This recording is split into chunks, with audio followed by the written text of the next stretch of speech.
καλημέρα σας και Έρωσο. Διανύουμε τη Σαρακοστή που είναι συνδεδεμένη, αν μη τι άλλο, με την νηστεία. Η περίοδος της νηστείας, κατά την οποία απέχει κανείς από τα πολλά λιπαρά και εμπλουτίζει τη διατροφή του με περισσότερα φρούτα και λαχανικά, αποτελεί την καλύτερη αφορμή για να αποφασίσει, πέρα από το να αποτοξινωθεί, να ξεκινήσει και δίαιτα. Μαζί μας σήμερα για να μας ενημερώσει αλλά και να μας καθοδηγήσει η γνωστή ιατρός βιοπαθολόγος Μαρία Ψωμά. Καλημέρα Μαρία, Έρωσο, ευχαριστούμε πολύ που είσαι σήμερα εδώ.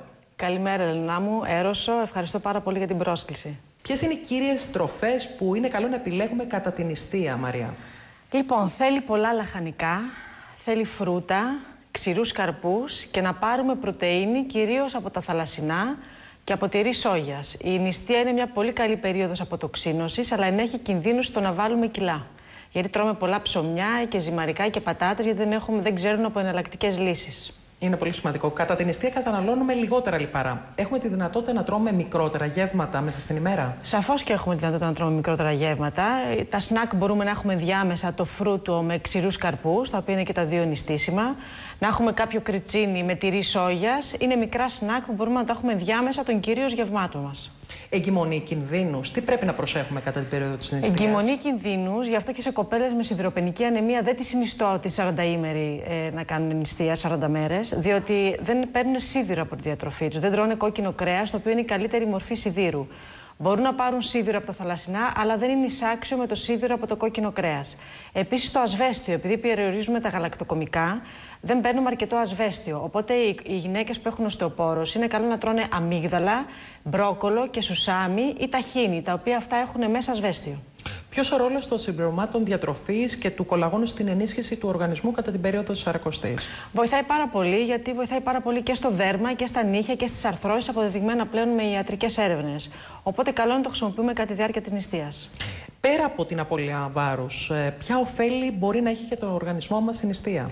Το όφελος είναι ότι απέχουμε από τα κορεσμένα λιπαρά, από το κρέας, οπότε οι άνθρωποι που έχουν καρδιαγγειακά προβλήματα είναι οι πρώτοι που ωφελούνται από την περίοδο της νηστείας.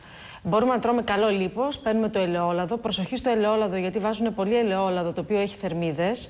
Είναι ωφέλιμο για την υγεία, αλλά μπορούμε να βάλουμε κιλά με το ελαιόλαδο.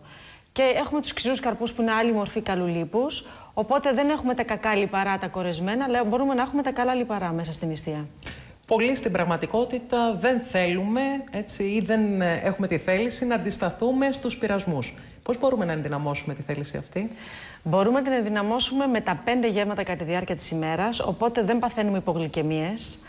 Πρέπει να πίνουμε πολύ νερό, 8 με 10 ποτήρια, και θέλει πολλές σαλάτες. Αν δεν τρώμε σαλάτες, οι οποίες έχουν φυτικές ίνες, δεν προκαλείται κορεσμός. Οπότε είμαστε πάντα επιρρεπείς στους πειρασμούς και ειδικά στην νηστεία. Επίσης, να πω για το χαλβά που τρώνε οι περισσότεροι.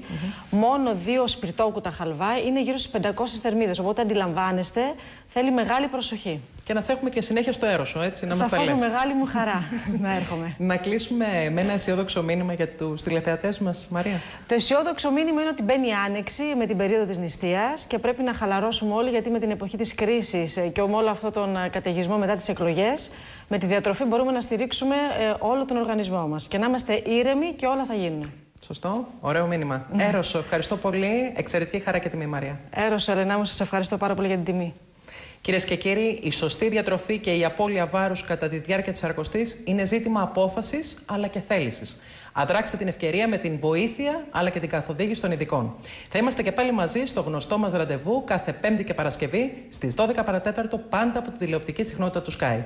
Μπείτε στο Eroso.gr και στη σελίδα μας στο Facebook Έρωσο για να ενημερωθείτε για όλες τις ιατρικές και επιστημονικές εξελίξεις. Έρωσο, να είμαστε όλοι γεροί.